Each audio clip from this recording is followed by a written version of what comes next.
రోజు చూసుకున్నట్టయితే అర్జీలు తగ్గుకుంటూ వస్తున్నాయి.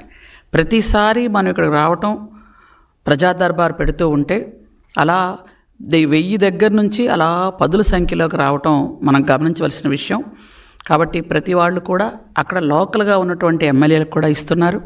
ఇచ్చి ఇక్కడ మన రాష్ట్ర పార్టీ ఆఫీస్లో కూడా మనకి ఇక్కడ న్యాయం జరుగుతుందని ఒక నమ్మకంతో వచ్చి వాళ్ళు సంతృప్తిగా వెళ్ళటం మాకు చాలా సంతోషంగా ఉంది. ఈరోజు మన రాష్ట్రంలో రాజకీయాల విషయం చూసుకున్నట్టయితే మీ అందరికీ కూడా తెలుసు, ఈరోజు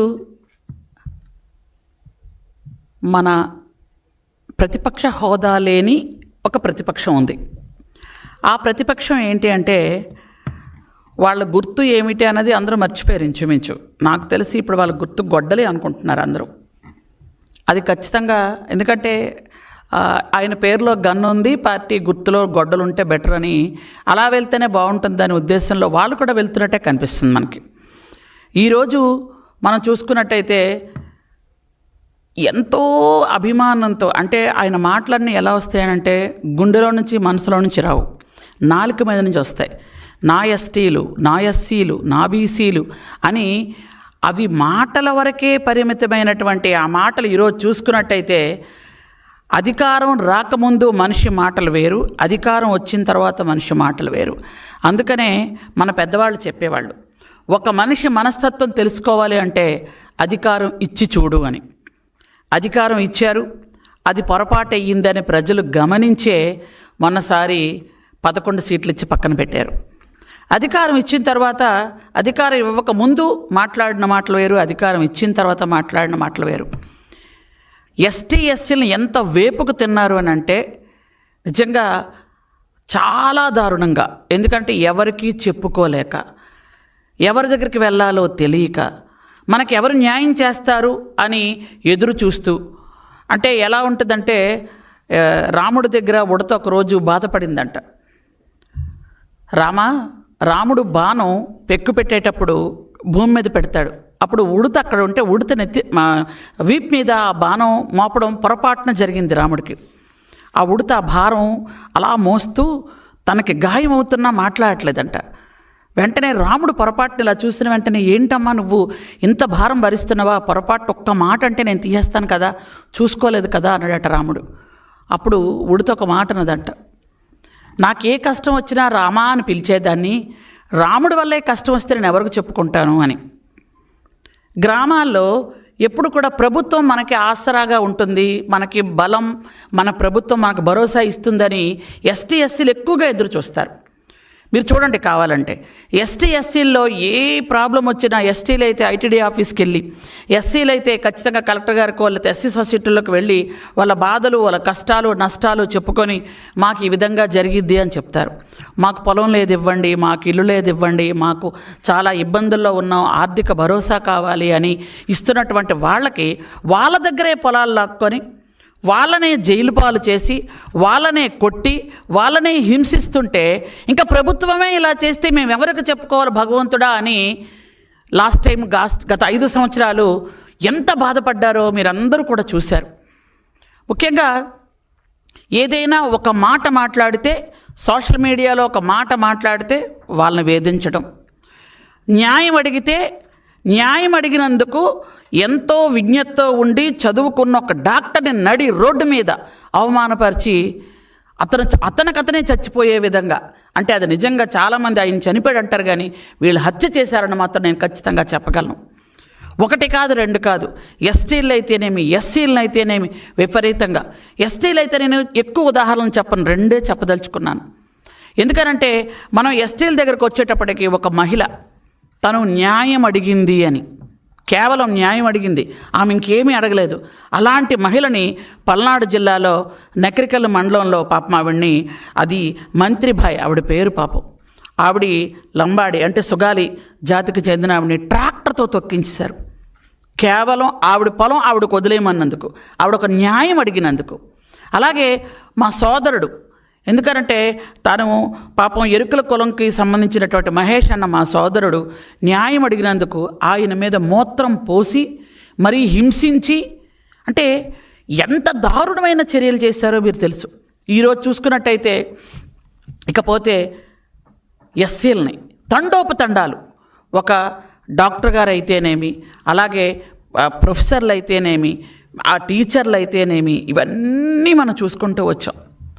అయితే ఇతనికి ఆయన తాలూకా కేడర్ మీద అనంతమైనటువంటి ప్రేమ ఉంటుంది. ఆ అనంతమైన ప్రేమలో కూడా అనంతబాబు గారు ఒకరు ఉన్నారు.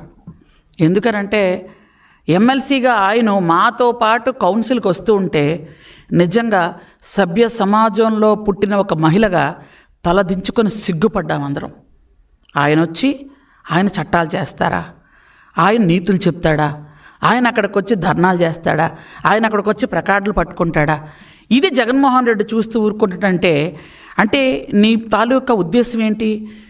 ఎవరినైనా చంపు, ఎవరినైనా దోచుకో, ఎవరిని అలాగే దాచుకో, ఇదే మన తాలూకా సిద్ధాంతం, మనది గొడ్డల పార్టీ, మనం ఇలాగే ఉండాలని చెప్పటమా? ఇవేనా నీతులు చెప్పటం? ఎంత దారుణం అంటే కనీసం ఒక మనిషిని చంపి, ఇంకా ఏమిటి అంటే గత 5 సంవత్సరాలుగా సీసీ ఫుటేజీలు తీయలేదంట పాత పోలీసులు. అంటే పోలీసుల మీద ఎంత ప్రెషర్ ఉందో మీరు ఆలోచించండి.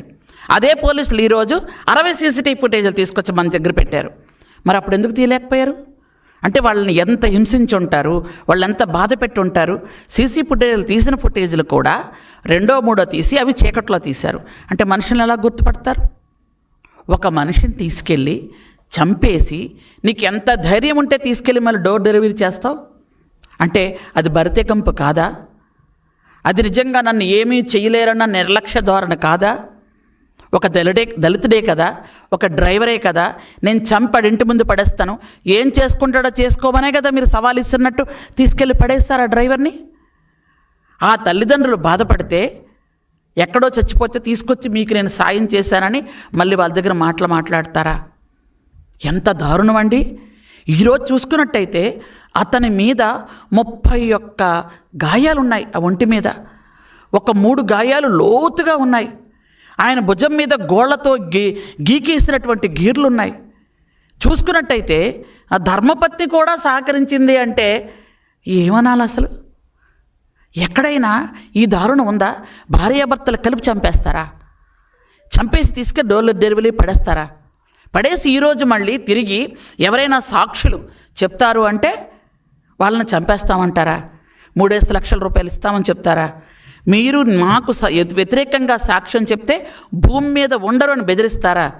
అంటే యథా రాజా తదా ప్రజ. నిన్న లేదు మొన్న మీ బాబాయ్ హత్య కేసులో, అది హత్య కేసు కాదు, మర్చిపోయాం మనం, గుండెపోటు కదా, గుండెపోటు వచ్చింది వాళ్ళ బాబాయ్కి. ఆ గుండెలపోటు ఆ కూతురు వచ్చినంత వరకు అది గుండెపోటుగానే మార్చుకుంటూ వచ్చారు. గుండెపోటుగానే మనిషిని కుట్టేశారు. గుండెపోటనే మనిషి ఆ రక్తం అంతా తుడిచేశారు. గుండెపోటని చెప్పి మనిషిని మొత్తం ప్యాక్ చేసేసారు. గుండెపోటని మొత్తం అతని శవయాత్రకు కూడా తీసుకెళ్ళిపోతున్న సమయంలో ఆ భార్య కూతురు వచ్చి చూసి ఆమె పాపం బాధపడి ఏంటి ఇన్ని ఉన్నాయి దెబ్బలు అని ఆమె పోస్ట్ మార్టంకి పంపిస్తే అప్పుడు తెలిసింది ఇది గొడ్డలి పోటు అని. ఎవరు చేశారు అని అంటే పెద్ద నంగనాచిలాగా మహా చంద్రబాబు నాయుడు గారి మీదకి వచ్చారు ఆ రోజు. అంటే ఎలాగైనా మార్చడంలో బమ్మిని తిమ్మి చేయడంలో నువ్వు సిద్ధహస్తుడివని ఆ రోజే అందరూ తెలుసుకోలేకపోయారు. మా చంద్రబాబు నాయుడు గారి మీద పెట్టి ఆయనే చేశారు అని కళ్ళబొల్లు మాటలతో దొంగ ఏడుపులతో అందరినీ నమ్మించడానికి ఊర్లోకి బయలుదేరాడు. ఈరోజు చూసుకున్నట్టయితే సొంత తల్లి, చెల్లి, చిన్నాన్న కూతురు, ఆ చెల్లి వీళ్ళందరూ కూడా ఇతనే చంపించాడు అని క్లియర్గా చెప్తున్నారు ఈరోజు. అక్కడ కూడా సాక్షులు ఎవరైనా చెప్తారు అని బయటకు రాగానే తర్వాత రోజు సాక్షి చనిపోవటం పెద్ద మిరైకిల్. అది ఎలా చనిపోతున్నాడంటే ఎవరికీ తెలియదు. ఆత్మహత్య చేసుకుంటున్నారంటారు కొందరు, కడుపుల నొప్పితో తాళలేక చనిపోయాడు అంటారు కొందరు. అంటే సాక్షుల్ని ప్రభావితం చేసి కోర్టుకు రానివ్వకుండా ఏ విధంగా జగన్మోహన్ రెడ్డి ప్లాన్ చేసి సాక్షుల్ని చంపించేవాళ్ళు ఈరోజు మీ శిష్యుడు ఎంత శిష్యుడు అంటే అనంతమైనటువంటి ప్రేమ ఉన్న మీ అనంతబాబుకి ఈరోజు సాక్షుల్ని మొత్తం అంతా మేనేజ్ చేస్తున్నారు. వెళ్ళి ఆ ఫ్లాట్లోకి వెళ్ళి మీరు ఎవరైనా చెప్తే ఒప్పుకోమని నలుగురిని బెదిరించి మీకు డబ్బులు ఇస్తామని చెప్పి, అంటే సామదాన వేద దండోపాయాలన్నీ కూడా వాళ్ళ మీద ఉపయోగించి చివరికి జాగ్రత్త, మాకు గొడ్డలిపోటు ఉండనే ఉంది అని వాళ్ళని బెదిరించి రానివ్వకుండా చేస్తున్నారు. అంటే అనంతబాబు భార్యతో సహా ఇంకా ఎంతమంది ఉన్నారు? వీరంతా కలిపి ముఖ్యంగా గత 5 సంవత్సరాలుగా అనంతబాబు ఒక్కడనే జైల్లో పెట్టడం ఆయనే చేశాడు. అది ఏంటి, మా దళిత సోదరులందరూ కూడా రోడ్డు మీదకి వచ్చి 3 రోజుల తర్వాత ఇంతవరకు కనీసం కేసు పెట్టలేదు అని అంటే అప్పుడు వాళ్ళంతా ఏడ్చి మొత్తుకుంటే 3 రోజుల తర్వాత అనుమానాస్పద మృతి అని పెట్టారు. అంటే పోస్ట్మార్టం చేసిన డాక్టర్ తెలీదా 31 గాయాలు ఉన్నాయని? పోస్ట్మార్టం చేసిన డాక్టర్ తెలీదా 3 అతి లోతైన గాయాలు ఉన్నాయి అని? బాడీ మీద గోళ్ళతో రక్కుళ్ళు ఉన్నాయని తెలీదా? కానీ అనుమానాస్పద మృతి అని పెట్టారు. ఈరోజు మా దళిత సోదరులందరూ కూడా వాడవాడల్లో కూడా ధర్నాలు చేస్తున్నారు, వెంటనే అనంతబాబును శిక్షించండి అని. ఎందుకనంటే మీరు ఆల్రెడీ మొదలుపెట్టేశారు బేరాలు. ప్రతి దగ్గరికి వెళ్ళిపోయి ఎవరు కూడా డబ్బులకు అమ్ముడుకు పోవాలనుకోలేదు సాక్షులు. కానీ ప్రాణం అంటే ప్రతి ఒక్కరికి భయమే, తీపి ప్రాణం అంటే. ఒకసారి ప్రాణం పోతే మళ్ళీ తిరిగి రాంది ప్రాణం ఒక్కటే. కాబట్టి మా భార్య పిల్లలు ఏమైపోతారో, నా కుటుంబం ఏమైపోతుందో ప్రతి ఒక్కరు భయపడుతున్నారు. ఎందుకంటే వీళ్ళ సంగతి అందరికీ తెలుసు కాబట్టి. సొంత చిన్నాననే ఆయన ఇంట్లో ఆయన్ని చంపించగలిగిన పెద్ద మనుషులు ఈరోజు బయట సాక్షులు చంపించడంలో వాళ్ళకి పెద్ద శ్రమ కాదు కదా, అదే భయపడుతున్నారు. ఎంత భయపడుతున్నారు అని అంటే ఈరోజు పోలీసులు వచ్చి అడిగితే చెప్పడానికి కూడా భయపడుతున్నారు. ఇలా మీరు చేసుకొని వెళ్తారా అంటే అత్యుత్తమైనటువంటి న్యాయస్థానం సుప్రీంకోర్టు కూడా ఒక క్షణకాలం నిర్లిప్తతో ఉండిపోయి షాక్ అయ్యారు వాళ్ళు.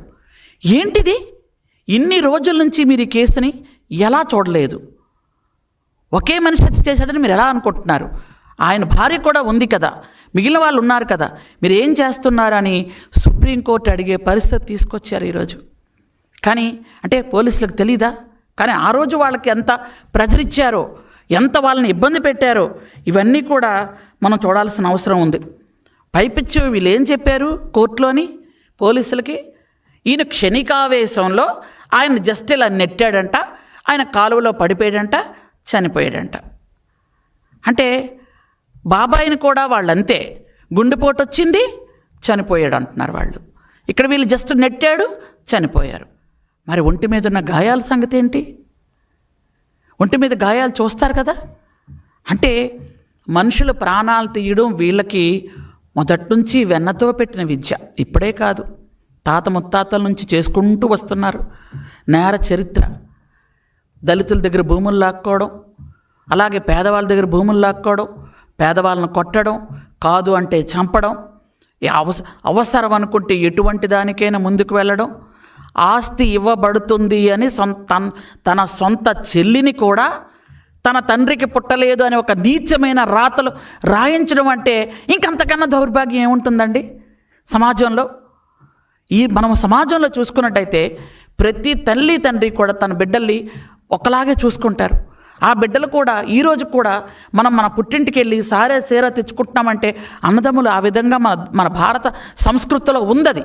అలాంటి అన్న దగ్గరికి వెళ్ళాలంటే భయపడుతుంది ఒక చెల్లి. అంటే అన్నయ్య నాకు ప్రథమ శత్రువు అంటుందంటే, నా ఆస్తి మొత్తం దోచుకుంటున్నాడు అంటే, మా చిన్నాన్నని చంపించాడు అంటే, మా అమ్మను కూడా చంపిస్తాడేమో అని భయపడుతుంది అంటే, మా అమ్మని కేవలం రాజకీయం కోసమే ఇంట్లో నుంచి బయటికి నెట్టేశాడు అంటే, మా ఆస్తి మొత్తం లాక్కున్నాడు అని ఒక చెల్లి చెప్తుంది అంటే, చిచి నీది ఇంకా బ్రతికేనా అంటున్నాను నేను. ఇంకా వచ్చి నువ్వు నీ తాలూకా గ్యాంగు ఇంకా నీతి వాక్యాలు చెప్తున్నారే టీవీల ముందు. మా దౌర్భాగ్యం కాకపోతే వాటిని కూడా మేము వినాల్సి వస్తుంది. కొంతమంది లాస్ట్ టైం బూతుల మంత్రులు కొంతమంది ఉన్నారు, వాళ్ళు ఈరోజు బయటకు వచ్చి టీవీల ముందు ఇష్టానుసారంగా మాట్లాడుతున్నారు. నీతి గురించి, నిజాయితీ గురించి, పరిపాలన గురించి, దక్షత గురించి, క్రమశిక్షణ గురించి వాళ్ళ నోట్లో నుంచి ఆ మాటలు వస్తుంటే ఆ రోజు బూతులు మాట్లాడినప్పుడు ఎలాగుందో ఇప్పుడు అలాగే అనిపిస్తుంది నాకైతే. ఎందుకంటే మీకు ఆ మాటలు సెట్ అవ్వవు, కష్టం, ఎవరు వినలేకపోతున్నారు. అంటే మనుషుల్ని చంపించేయడాలు, మనుషుల్ని బెదిరించేయడాలు ఇవన్నీ మీకు వెన్నతో పెట్టిన విద్య. ఇది మిమ్మల్ని ఎవరిని అంటే కాదేది కవితకు అనర్హం అని ఆ మహాకవి రాసినట్టుగా మీకు కాదేది మనిషిని బెదిరించడం, చంపించడం మీకు చాలా బాగా తెలుసు. ఈ రోజుకి మీరు ఇంకా అధికారంలో లేకపోయినప్పుడు కూడా మీ దౌర్జన్యాలు కొనసాగిస్తున్నారు అని అంటే ఇది అంబేద్కర్ రాసిన రాజ్యాంగంలో మేము బ్రతుకుతున్నాం కాబట్టి, ఆ రాజ్యాంగాన్ని మేము ఈరోజు గౌరవిస్తున్నాం కాబట్టి, అంబేద్కర్ రాజ్యాంగంలో మేమందరం కూడా బ్రతికి మా రాజ్యాంగాన్ని గౌరవించి అలాగే వెళ్ళాలనుకుంటున్నాం కాబట్టి మీరైతే వెంటనే చంపేస్తారు, వెంటనే జైల్లో పెట్టించేస్తారు, వెంటనే వాళ్ళ కాలు చేతులు తీయించేస్తారు, ఏ ట్రాక్టర్తోనో తొక్కించేస్తారు, లేకపోతే ఏ రాత్రి చంపేసి డోర్ డెలివరీ చేసేస్తారు, లేకపోతే ఏ పిచ్చోడినో చేసి ఏదో ఒక ఇంజక్షన్ చేసి పక్కకు పెట్టేస్తారు. ఎంతమందిని మీరు అలా చేశారు మాకు తెలీదా? ఎంతమంది దళితుల్ని, అంటే దళితులైతే మాట్లాడలేరు, ఎస్టీలైతే మాట్లాడలేరు, వాళ్ళు ఏం చేసినా పర్వాలేదు, వాళ్ళు ఎలా చంపేసినా పర్వాలేదు, వాళ్ళు మా కాళ్ళ కింద బ్రతికే ఒక చిన్న చీమల కంటే వాళ్ళు దారుణమనే కదా మీ తాలూకా ఆలోచన. ఈరోజు కూడా మీకు ఇంకా అదే ఆలోచన ఉంది. ఎందుకంటే రాజ్యాంగం ప్రకారం మేము వెళ్తున్నాం కాబట్టి. అదే మీరై ఉంటే వచ్చిన వెంటనే మొత్తం మమ్మల్ని అందరినీ లోపల పెట్టేసేవాళ్ళే. ఇప్పటికీ ఎవరిని కనీసం బయట నిలబడినివ్వకుండా చేసేవాళ్ళే. ఎవరైనా ఒక పోస్ట్ పెడితే దాన్ని కేవలం మనం ఫార్వర్డ్ చేస్తేనే మీరు వాళ్ళని పిలిపించి సిబిఐ దగ్గర పిలిపించి ఒక రోజు మొత్తం కూర్చుని పెట్టి వాళ్ళ నరకయాతన పెట్టించేవాళ్ళే. ఈరోజు మీరేం చేస్తున్నారు? ఎన్ని తప్పులు చేశారు? ఈ తప్పులన్నిటికీ కూడా మీకు ప్రాయశ్చిత్తం ఎలాగూ పడరు, కనీసం సిగ్గుపడట్లేదు మీరు. మళ్ళీ తిరిగి ధైర్యంగా మీరే ఏదో దీనిలాగా వచ్చి ప్రెస్ మీట్లు పెడుతున్నారే. ఆల్రెడీ మీ చెల్లి చెప్పేశారు గొడ్ల పార్టీ మీదని. ఎందుకనంటే ఆవిడ క్లియర్గా చెప్పారు. ఎందుకు అంటే మీరు జైల్లో ఉండేటప్పుడు తను శ్రమ తీసుకొని కాళ్ళకు ఆపరేషన్ జరిగినా కానీ పాదయాత్ర చేసి నీకు ఒక మంచి భవిష్యత్తు ఇవ్వాలని మీ చెల్లి తిరిగిందే. అలాంటి చెల్లిని ఆవిడ ఆస్తిని నొక్కేసి నువ్వు, ఆవిడ బయట తోసేసి నువ్వు రాష్ట్రంలో ఉన్న ఆడవాళ్ళకి ఏం న్యాయం చేస్తారని ఆడవాళ్ళ గురించి మాట్లాడుతున్నావు.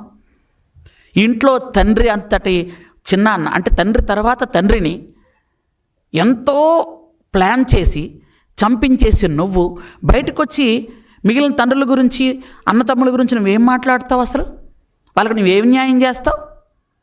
ఇంట్లో నీ తల్లినే నువ్వు బయటకి ఇచ్చేసి ఈరోజు బయటకు వచ్చి తల్లుల గురించి నువ్వు మాట్లాడతావా? బుద్ధుందా? సిగ్గుందా? మానవత్వం ఉందా? అది నువ్వు మాట్లాడే మాటలు. దానికో స్క్రిప్ట్, ఆ స్క్రిప్ట్ చూస్తే కానీ చదవలేవు.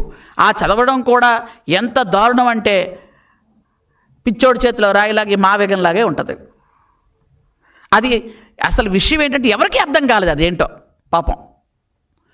చాలామంది కుర్రాళ్ళు మనం ఫేస్బుక్లో వాట్సాప్లో చూస్తున్నాం. మావేగన్ అంటే మీరు చూశారు కదా, చాలామంది చూసి ఉంటారు. మానసికంగా, మా అంటే మానసికంగా, వి అంటే వికలాంగులు, జగనట అలాంటి పరిస్థితి. ఎందుకంటే మావేగన్ అంటే ఎవరికి అర్థం కాలేదు. అది అమరావతి దేవతల రాజధానినే నువ్వు యాక్సెప్ట్ చేయలేకపోయావు, నీ సొంత తల్లినే నువ్వు యాక్సెప్ట్ చేయలేకపోయావు. అంటే అమ్మని, అమరావతిని, ఆంధ్రప్రదేశ్ని యాక్సెప్ట్ చేయలేని వాడివి ఇంక దేన్ని యాక్సెప్ట్ చేయగలవు? అమ్మ, అమరావతి, ఆంధ్రప్రదేశ్ అనేది అందరికీ ఇష్టం. అదే నీకు ఇష్టం లేదు. ఇంక అసలు నీ గురించి ఏం మాట్లాడతావు? ఇంకా చెప్పండి, ఏం మాట్లాడగలం? నిజంగా నీ ఫాలోవరు పెద్ద దస్తగిరి ఆయన ఇంటికి ఎందుకు వెళ్ళలేదు చెప్పండి ఒకసారి. 3 రోజులు అక్కడే ఉన్నావే, పరామర్శ చేయడానికి వెళ్ళాలి కదా. వెళ్తే వాళ్ళ ఆవిడ ఎక్కడ నీకు షర్ట్ పట్టుకొని గట్టిగా అడుగుతుందని భయం. వాళ్ళ కుటుంబ సభ్యులందరూ కూడా వెళ్ళి ఖచ్చితంగా షర్ట్ పట్టుకొని ఏం బాబు నువ్వు చేసి మనం నువ్వే వస్తున్నావా పరామర్శించడానికి అని అడుగుతారని భయంకనే ఆయన మానేశాడు. లేకపోతే 3 రోజులు అక్కడే ఉన్నాడుగా. అది నీ పరిస్థితి. ఈరోజు ఎక్కడైనా ఏదైనా జరిగితే వచ్చి పరామర్శ చేయడానికి వచ్చేస్తున్నావు. ఎందుకు? తాడేపల్లి కొంపలో ఉండి ఉండి ఉండి విసుగొస్తుందో, లేకపోతే నీ ముఖం ఒకసారి అందరికీ చూపించాలని వస్తున్నావో తెలియదు. కానీ ఎన్ని జరిగాయి. మహానుభావుడు లెగ్గ పెట్టాడు, కరోనా వచ్చింది. కరోనాలో కొన్ని వేల మంది చనిపోతే ఒక్కరోజు, కనీసం ఒక్కరోజు ఒక్కరికైనా అయ్యో ఇలా జరిగిందే, ఇంతమంది చనిపోతారని ఒక్కరోజు టీవీ ముందుకు వచ్చావా? టీవీ ముందుకు వస్తే నీకెక్కడ కరోనా వస్తుందని నీకు భయం. ఇంట్లో పనుండి కనీసం ఒక్కరోజు కూడా నువ్వు ఒక ప్రెస్ మీట్ కూడా ఇచ్చిన పాపాన పోలేదు. మాస్కులు, ట్యాబ్లెట్లు అడిగితే తిరిగి డాక్టర్లను చంపించావు తప్ప ఎవరికి ఒక ఆక్సిజన్ ఇచ్చావా? ఆ రోజు మా చంద్రబాబు నాయుడు గారు, మా భువనమ్మ ఎన్టీఆర్ ట్రస్ట్ ద్వారా ఎంతోమందికి ఆక్సిజన్ సిలిండర్లు పంచారు. మేమందరం మా చంద్రబాబు నాయుడు గారు పిలుపు అందుకొని ప్రతి గ్రామంలోకి వెళ్ళి ఆహార పొట్లాలు కానీ మిగిలిన అన్ని కార్యక్రమాలు మేము చేసాం. మీరు ఎక్కడైనా కొంచారా? ఒకవేళ ఎవరైనా బయటకు వస్తే వాళ్ళకి ఎక్కడ కరోనా వచ్చేస్తుందేమని మామూలుగా నువ్వు పక్కన ఎవరిని కూర్చుని పెట్టినవో, అలాంటిది ఈరోజు నువ్వు దేనికి వస్తున్నావు పరామర్శలకి? నీ కారులో నుంచి ఎవరి మేడ మీదైనా ఎక్కించుకెళ్ళిపోవడానికి వస్తున్నావు పరామర్శకి. అది నీ పరామర్శ. చుట్టూ చూస్తే 100 మంది ఉండరు, కానీ ఒక మనిషి నీ కారు కింద పడిపోతే తొక్కించుకెళ్ళిపోతే డ్రైవర్కి తెలియదా? నీకు తెలియదా? కానీ వెళ్ళిపోయావే, మళ్ళీ వాళ్ళని నీ ప్యాలెస్ పిలిపించుకొని మాట్లాడతావా? అంటే నువ్వు ఎంత హృదయం లేని మనిషివో ఆ ఒక్క ముక్క అర్థం కాలే. కాబట్టి ఎంత దారుణమైనటువంటి సంఘటనలు జరుగుతున్నాయంటే గత 5 సంవత్సరాలు మీ తాలూకా దారుణాలు అన్నీ కొనసాగించుకుంటూ వెళ్ళారు. ఇప్పటికీ ఇంత దారుణాలు జరుగుతున్నా ఆ అనంతబాబు నువ్వు పార్టీ నుంచి తొలగించలేదు, ఎమ్మెల్సీ తీయలేదు, పైపెచ్చి నీ పక్కన కూర్చుని పెట్టుకొని చాలా బాగా చంపావు, మా నలుగురిని చంపు అని ప్రోత్సహిస్తున్నావా? ఒక తప్పు జరిగితే పార్టీ అధ్యక్షుడు అనేవాడు, నాయకుడు ఎప్పుడు కూడా వాళ్ళని పక్కన పెట్టి ఉంచుతారు. తప్పు జరిగింది అంటే నిరూపణ అయిన తర్వాత, జరగలేదు అంటే అప్పుడు తీసుకుంటారు. కానీ జరిగింది అందరికీ తెలుసు, వాళ్ళు కూడా ఒప్పుకున్నారు నేను ఇలా తోస్తే పడిపోయి చచ్చిపోయాడు అని. చంపేశానని ఒప్పుకున్నట్టే కదా. కానీ నువ్వు కనీసం పార్టీ నుంచి తొలగించడం కానీ, మళ్ళీ అది ఒక గౌరవ సభ, ఆ సభలో తీసుకొచ్చి కూర్చుని పెడతావా ఎమ్మెల్సీనా? ఆయన వచ్చి అక్కడ నీతులు చెప్తాడా? తిరిగి ఆయన ఏమో ప్రెస్ మీట్, అక్కడ మా ఎమ్మెల్యేల మీద ప్రెస్ మీట్లు పెట్టడం సిగ్గు లేకుండా. కాబట్టి ఇది ఇంత దారుణంగా జరుగుతున్నాయి. మీకు ఇంకొక విషయం ఏంటంటే, నిన్న బుచ్చయ్య చౌదరి గారు ఆయన మాట్లాడిన మాటలను వక్రీకరించి మరీ ఇచ్చేస్తారు. ఆయన ఏం మాట్లాడారు ఆయన చెప్పారు పాపం క్లియర్గా. చెప్పిన తర్వాత కూడా వక్రీకరిస్తున్నారు అంటే మీకు ఇంకేం పని లేదు, ఎవరు కార్యకర్తలు వెళ్ళట్లేదు, ఆ కోటను ఎవరు దాటట్లేదు, ఎవరు మీ దగ్గరకు వచ్చినా మీరు రానివ్వరు. అంటే ఈయనకి ఎప్పుడైతే కార్యకర్తలతో మాట్లాడాలనిపిస్తే అప్పుడు రావాలంటే ఎప్పుడు వస్తారు? పాపం కార్యకర్తలు రారు, ఎవరు రారు, పట్టించుకోవడం మానేశారు అందరూ. పోనీ ఏదో ఆ 11 మంది ఎమ్మెల్యేలు పోను వస్తారు అంటే ఆ 10 మందిని రానివ్వడం మానేశావు. అసెంబ్లీకి వెళ్ళొద్దన్నారు, వాళ్ళకి పని లేదు. కాబట్టి ఇలాంటివి ఏదో ఒకటి పేపర్లోకి రావాలి, టీవీలోకి రావాలి అని మా లాంటి ఎవరో ఒకరిని ఎమ్మెల్యేలను, ఎమ్మెల్సీలను, మంత్రులను పట్టుకొని తిట్టడం ఒక్కటే పనిగా పెట్టుకున్నారు. తిట్టి ఒకరోజు టీవీలో కనిపిస్తే బాగుంటుంది. ఎందుకంటే అసలు మనస్సాక్షి లేనిదే ఆ సాక్షి. నేను ఎప్పుడు కూడా సాక్షి పేపర్ని అందుకే పిలవను, ఆ ఛానల్ని కూడా పిలవను. ఎందుకంటే మనం ఒకటి చెప్తే వాళ్ళకి ఇంకోటి వినిపిస్తుంది, ఇంకోటి రాస్తారు. కాబట్టి ఎందుకంటే అన్నీ అవే అబద్ధాలే, ఒక్కటి నిజం ఉండదు, ఒక్కటైనా కనీసం నిజం. ఈరోజు చూసుకున్నట్టయితే మీరు చూడండి, ఈరోజు మనకి ఇచ్చినట్టు పదవులు చూడండి, ఎస్టీ ఎస్సీలకు అంత న్యాయం జరిగిందో. ఒక పాలిట్ బ్యూరో మెంబర్గా 2వసారి ఒక సాధారణ గిరిజన కుటుంబంలో పుట్టిన నాకు చంద్రబాబు నాయుడు గారు ఇచ్చారంటే ఏం చేస్తే అండి ఆయన రుణం తీర్చుకుంటాను నేను. ఒక మంత్రిగా 2 శాఖలు ఇచ్చారు. అలాగే నాతో పాటు మంత్రులు, ఎస్సీ మంత్రులు ఉన్నారు, ఎస్టీ నేనున్నాను. మాకందరికీ ఎంత గౌరవ మర్యాదలతో. ఒక్కరోజు నువ్వు ఆ గౌరవ మర్యాద ఇచ్చావా? ఒక్కరోజు వస్తే వాళ్ళందరూ కింద కూర్చోవాలి, లేదా నిలబడాలి నీ గేటు బయట. ఎస్టీ ఎస్సీలు వస్తే నీ దగ్గర నీ చుట్టాలు బంధువులు అందరూ కుర్చీలో కూర్చుంటే వాళ్ళేమో కింద కూర్చోవాలి, లేకపోతే చేతులు కట్టుకొని దూరం నిలబడాలి. చూడు, ఇక్కడికి వచ్చి చూడు, తెలుస్తుంది. టీవీలో చూడు, మమ్మల్ని ఎంత గౌరవ మర్యాదలతో మమ్మల్ని చూస్తారో నీకు అర్థమవుతుంది. మమ్మల్ని సొంత బిడ్డల్లాగా ఆదరిస్తారు చంద్రబాబు నాయుడు గారు, మమ్మల్ని సొంత తోబుట్టులా చూసుకుంటారు మరి లోకేష్ బాబు గారు. నీకు కనీసం సొంత చెల్లికే న్యాయం చేయలేనివాడివి కబుర్లు ఆడతావు ప్రపంచం అంతవరకు వచ్చి. నీ ఫాలోవర్లకే న్యాయం చెయ్యవు, నీ తల్లికి న్యాయం చెయ్యవు, నీ చెల్లికి న్యాయం చెయ్యవు, నీ పార్టీకి న్యాయం ఉండదు. మరి ఏమిటో ఆ మనిషి ఏంటో నాకు అర్థం కావడం లేదు.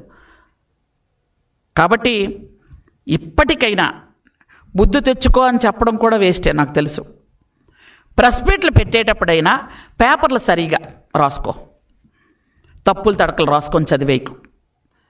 పేపర్లు చదవడం కూడా రాకపోతే ఫస్ట్ క్లాస్ స్టూడెంట్ మళ్ళీ ఏమేనంటే నేను ఫస్ట్ క్లాస్ స్టూడెంట్ని అంటావు, ఇంకేం చెప్తాం? కాబట్టి ఈరోజు నేను మీ అందరికీ ఈ ఛానల్ అంటే మా ఆఫీస్లో ఉన్నటువంటి ఈ మీడియా మిత్రులందరి ద్వారా తెలియజేసింది ఏంటి అంటే, దయచేసి లాస్ట్ టైం మనం ఒక తప్పు చేసాం. ఒక్క ఛాన్స్ అనే మాటకి మన అందరం కూడా చాలామంది అనుకున్నారు, తండ్రి లేని బిడ్డ, తల్లి చెల్లి కూడా వచ్చి ఏదో పాపం తిరుగుతున్నారు. ఇవన్నీ చూసి ఒక్క ఛాన్స్ అనే ఒక్క మాటకి మనందరం కూడా పోనీలే అని ఒక ఛాన్స్ ఇచ్చారు. ఇచ్చిన తర్వాత 20 ఏళ్ళు రాష్ట్రాన్ని వెనక పంపించారు. మనం అందరం నరకం అనుభవించాం, బాధలు పడ్డాం. మళ్ళీ దయచేసి ఎవరు కూడా ఆ తప్పు చేయడానికి ముందుకు రారు, నాకు తెలుసు. కానీ ఇంకా ఎలా అంటే గొడ్డలు పట్టుకొని రప్పా అని పరిగెడుతున్నారు కొంతమంది, ఇంకా కత్తులు పట్టుకొని ఆ పార్టీలో. ఆ సోదరులకు చెప్తున్నాను, నీకు అతను చెప్పాడు కదా అని నువ్వు కత్తి పట్టుకొని రప్పా అని వెళ్తే నీ తల్లి, నీ చెల్లి, నీ నాన్న, మీ అన్నదమ్ములందరూ అన్యాయం అయిపోతారయ్యా అనవసరంగా. నువ్వు రప్పా అనుకొని వెళ్తే నీ నాయకుడు నిన్ను పంపిస్తాడు, రేపు నువ్వు చచ్చిపోయినా కూడా రాడు, పరామర్శించడు, నువ్వు కష్టంలో ఉంటే కూడా చూడ్డు. ఎందుకనంటే మీకు అందరికీ గుర్తుందో లేదో, ఆ రోజు విశాఖపట్నం ఎయిర్పోర్ట్లో జస్ట్ ఇలాగ కోడి కత్తితోని చేసిన తర్వాత అతన్ని 6 ఏళ్ళు జైల్లో ఉంచారు. నీకోసమే నువ్వు చేయించుకున్నావో చేశాడో అవన్నీ అందరికీ తెలుసు. కాబట్టి అతనికి ఇంకా నమ్ముకొని కొంతమంది ఎవరైతే పిచ్చిగా అభిమానిస్తున్న కార్యకర్తలు ఉన్నారో ఆ జెండాలు పట్టుకొని, ఆ కత్తులు పట్టుకొని, ఆ కటారాలు పట్టుకొని రోడ్డు మీదకి వచ్చి ప్రజల్ని భయభ్రాంతులు చేయకండి. మీ కుటుంబాలు నష్టపోతాయి.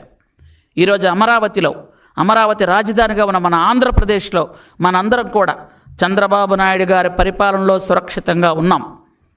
మనందరం కూడా కలిసి మెలిసి బ్రతుకుతున్నాం. ఈ విధంగా ఉండండి. మళ్ళీ కూటమి ప్రభుత్వం రావాలని మనందరం కూడా మనస్ఫూర్తిగా కోరుకుంటున్నాం. అతన్ని నమ్ముకొని కొంతమంది అమాయకమైనటువంటి ఎవరైతే ఉన్నారో ఆయన తాలూకా మనుషులు ఎవరు రావట్లేదు, మీరు గమనించండి. ఎవరు ఎస్టీలు ఉన్నారో, ఎవరు ఎస్సీలు ఉన్నారో, ఎవరు పేద బీసీలు ఉన్నారో వాళ్ళకే కత్తులు ఇచ్చి పంపిస్తున్నారు. వాళ్ళ జైల్లోకి వెళ్ళినా పట్టించుకున్న నాదుడు ఉన్నాడు. వాళ్ళని రేపు పొరపాటున ఆ దొమ్మిలో వాళ్ళు చనిపోయినా పట్టించుకున్న నాదుడు ఉన్నాడు. కాబట్టి దయచేసి వాళ్ళు కూడా గమనించుకోమని మీ ద్వారా కోరుకుంటూ థ్యాంక్ యూ వెరీ మచ్. నమస్తే.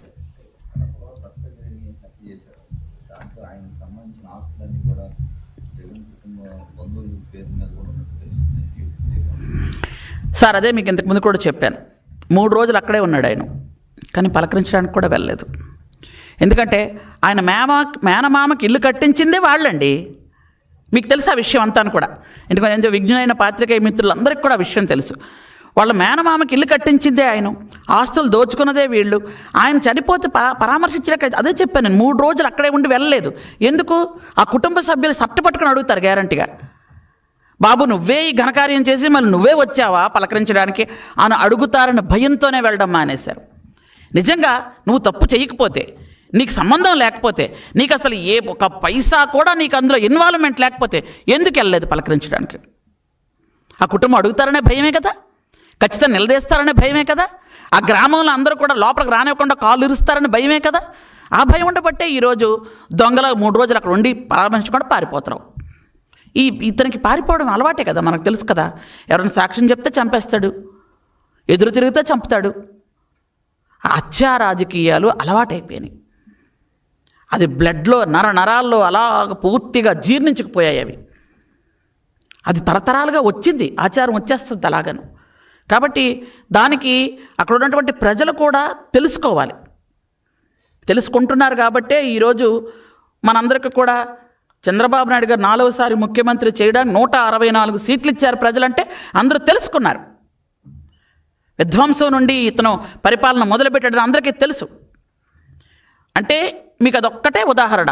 మంచి అందమైన బిల్డింగ్ చూడగానే మనం ఏమనుకుంటాం, చాలా బాగుంది అనుకుంటాం. ఆయన ఏమనుకుంటాడు, దీన్ని ఎప్పుడు కూల్చేద్దామా అనుకుంటాడు. అదే చేశాడు. మీకు అది ఋషికొండ ఎంత చక్కగా, విశాఖపట్నానికి ఒక ఋషికొండను చూడడానికి పర్యాటకులు రోజు వెళ్ళేవాళ్ళు. చిన్నపిల్లలు ఆడుకోవటం, చేయడం, చూడడం అక్కడ అన్నీ ఉండేవి.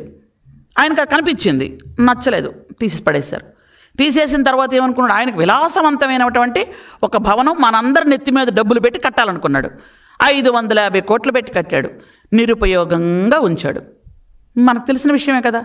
విధ్వంసానికి మారు పేరు జగన్మోహన్ రెడ్డి. అంతే. ఓకే.